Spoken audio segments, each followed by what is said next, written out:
What is up, everyone? This is Mo Tutorials here, and today I'm going to show you how to turn off fog in Minecraft. So let's get right into this.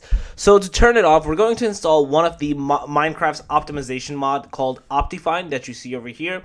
This has a bunch of stuff that you can do with it as well, and I'll make more videos on how to do those each individual items.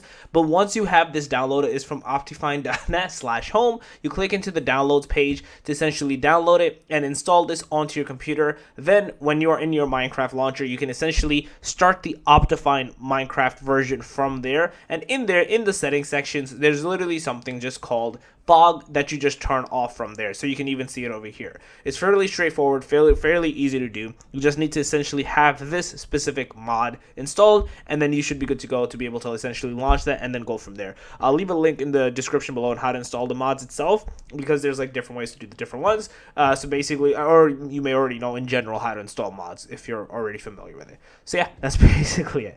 If you guys are over the video, please thumbs up, guys, and channel, make sure to subscribe, click that notification bell, and that Mo Tutorials out. Peace.